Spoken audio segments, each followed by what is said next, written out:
When thinking of a perfect wave, the Gulf Coast is not the first place that comes to mind. A body of water surrounded by peninsulas and islands, it takes a specific swell direction and pulse for any sizable wave to thread the needle. But when Warren Smith called, claiming he had found a perfect wave on that imperfect coast, we listened. And there it was, crystal clear, knee-high perfection.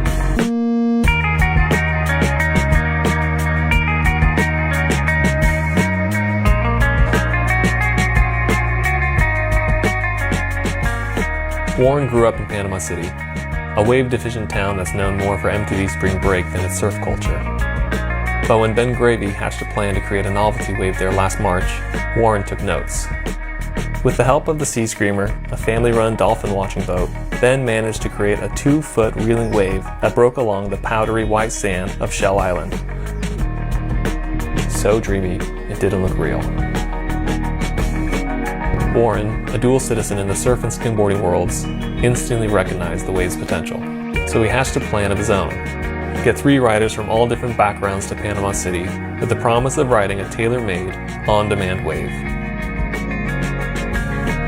This is Alex Knost, abstract artist, accomplished musician, and alternative surfcraft writer.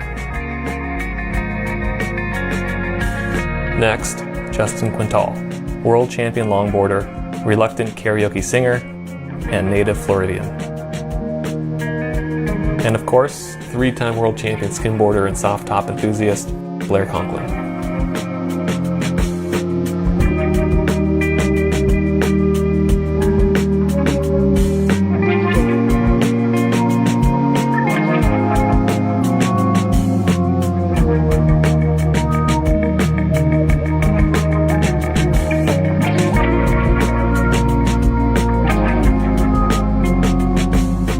The Sea Screamer is a family-run operation with 2 identical 73-foot boats.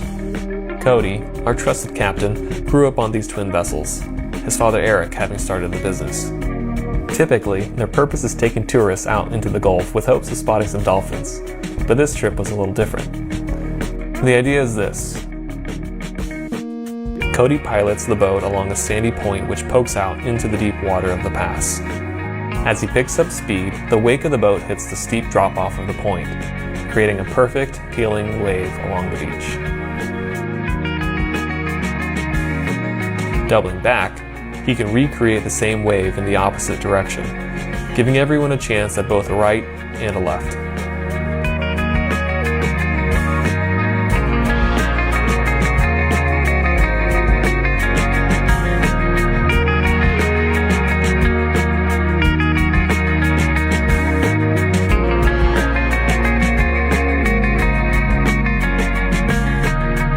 But let's rewind and give you some backstory. Warren and his pal Cole had been in talks of developing a wave pool with the previously unseen endless surf technology. But to pitch a pool with no tangible visuals of what it will look like, it can be hard to get investors to bite. As Warren watched Ben's Sea Screamer video, it dawned on him. What better way to create a proof of concept for the aesthetics of a wave pool than by showing these flawless, turquoise waves reeling along an immaculate white sand beach? Frame the boat out, and you've got some of the dreamiest imagery imaginable. Add 3 of the world's most interesting surfers into the mix, and it's a slam dunk.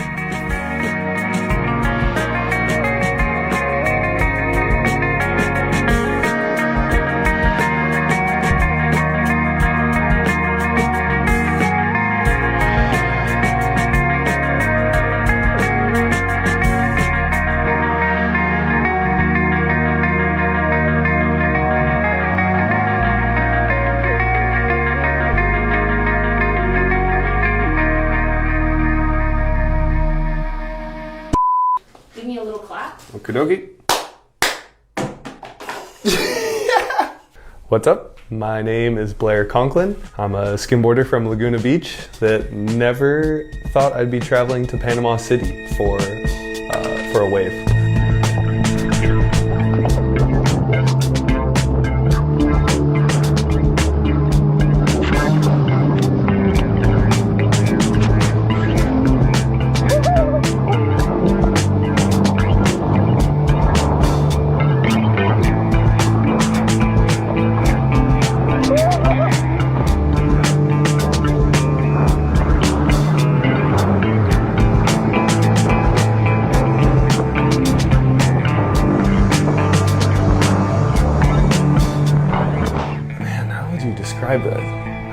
Feels like you're walking on powder.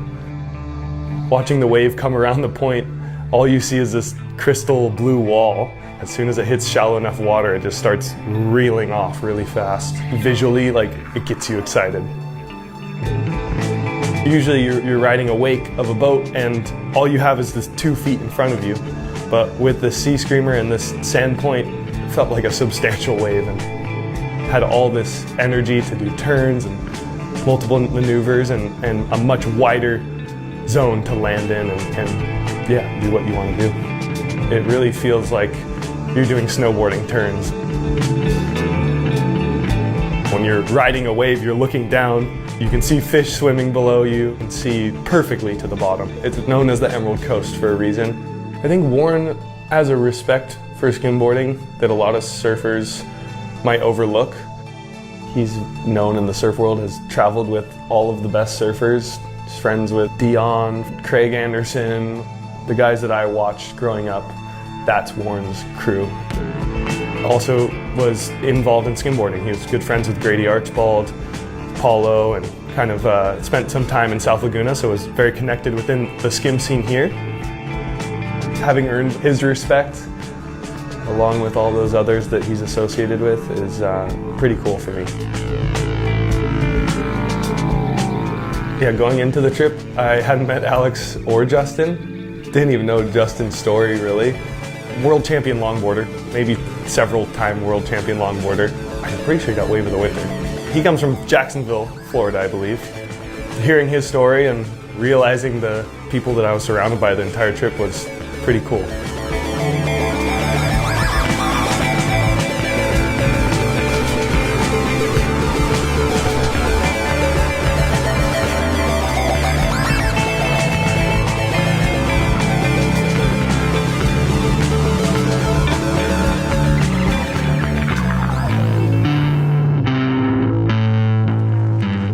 Alex. Man, that guy, he's one of a kind.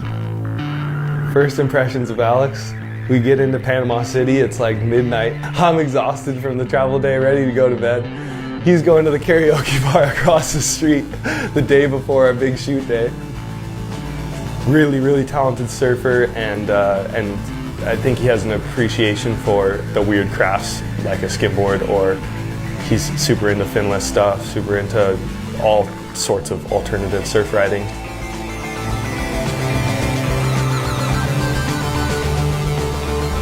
It looked like Justin and Alex were able to like walk the nose of the board, do all their fancy footwork that was, you know, maybe not as easy to do in an ocean setting.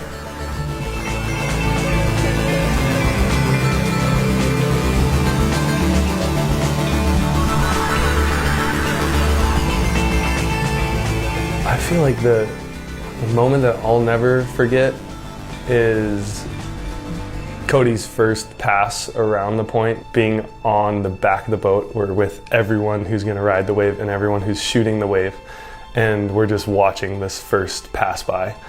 And we watched a wave barrel along a beautiful sand point for 45 seconds. And the energy on the boat was infectious. Like, everyone got super excited just watching what Cody had created, and just really set the tone for what the rest of the trip was going to be like. I knew right at that moment that it was going to be a blast getting to surf with everyone and just try out something that really has never been done before. Yeah, I was over the moon when I got the invite to do that.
We had a good run, buddy. Hello? I've lost a friend. Oh!